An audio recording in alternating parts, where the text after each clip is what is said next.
Mana? Mana? Aduh! Yeah!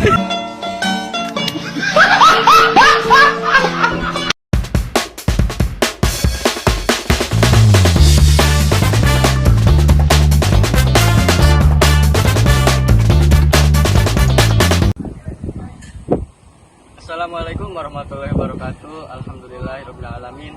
Wabihi nasta'in wa ala umuri dunya waddin. Salatu wassalamu ala asyrafil anbiya'i wa imamil mursalin wa ala alihi wa sahbihi ajmain. Halo teman-temanku semuanya, izinkan saya perwakilan dari kelompok 4 ingin memaparkan materi yang berupa bentuk video yang berjudul Dasar Pengetahuan dan Kriteria Kebenarannya. Halo semua, di sini saya akan menjelaskan tentang pengertian pengetahuan dalam filsafat ilmu.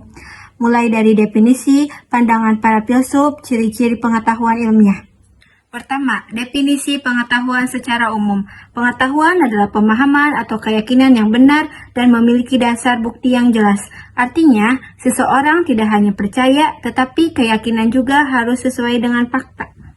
Dalam filsafat, pengetahuan klasik dikenal dengan istilah justified true belief, yaitu keyakinan yang benar dan dapat dibenarkan. Namun, konsep ini juga dikritik karena ada kasus tertentu, seperti paradoks Gettier yang menunjukkan bahwa tidak semua keyakinan benar tidak disebut dengan pengetahuan sejati. Yang kedua, menurut para filsuf, Plato menyatakan bahwa pengetahuan adalah keyakinan yang benar disertai alasan.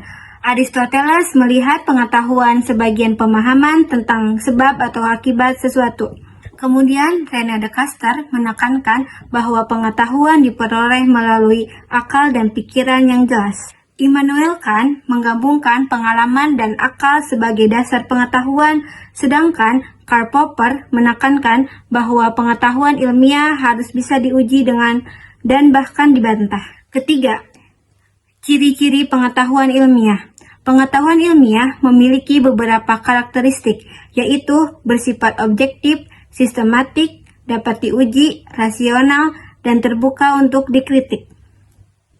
Selain itu, pengetahuan ilmiah juga bersifat berkembang, artinya sesuatu bisa diperbaiki seiring dengan adanya bukti baru. Selanjutnya, dasar atau sumber pengetahuan. Pengetahuan tidak muncul begitu saja, tetapi berasal dari beberapa sumber. Yang pertama adalah pengalaman indera. Tokoh seperti John Locke dan David Hume berpendapat bahwa pengetahuan berasal dari pengetahuan langsung. Yang kedua adalah akal atau rasionalisme. Menurut Descartes, pengetahuan diperoleh melalui logika dan pemikiran. Yang ketiga adalah otoritas, melalui guru atau buku yang membantu kita memahami pengetahuan dengan lebih cepat.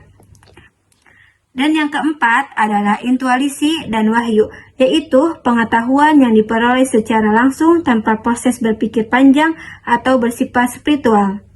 Baik, yang terakhir yaitu kita masuk ke kriteria kebenaran dalam filsafat ilmu. Artinya bagaimana kita memastikan sesuatu ilmu itu benar? Nah, di dalam filsafat ada beberapa teori yang digunakan untuk menilai kebenaran. Yang pertama yaitu ada teori korespondensi, yaitu teori ini menjelaskan bahwa suatu pengetahuan dianggap benar jika sesuai dengan fakta atau kenyataan yang ada. Yang kedua ada teori koherensi. Menurut teori ini, kebenaran dilihat dari kesesuaian dengan pengetahuan lain yang sudah dianggap benar. Yang ketiga adalah teori pragmatis. Teori ini menyatakan bahwa sesuatu dianggap benar jika memberikan manfaat atau dipraktikkan dalam kehidupan sehari-hari. Dan yang terakhir ada teori falsifikabilitas. Yaitu teori falsifikabilitas. Menurut Karl Popper, sebuah teori ilmiah yang dapat diuji dan bahkan memungkinkan untuk diubah.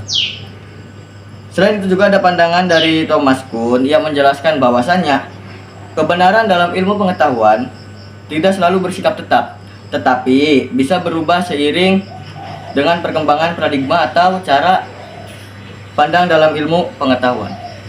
Baik, dari materi yang sudah disampaikan, dapat kita ambil kesimpulan bahwasanya pengetahuan dalam filsafat ilmu adalah hasil dari proses berpikir yang keras, sistematis, dan dapat diuji.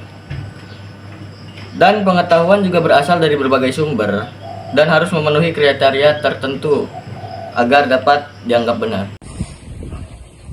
Cukup sekian materi yang bisa kami sampaikan. Mohon maaf jika ada kesalahan. Kami dari kelompok 4 undur diri. Wassalamualaikum warahmatullahi wabarakatuh.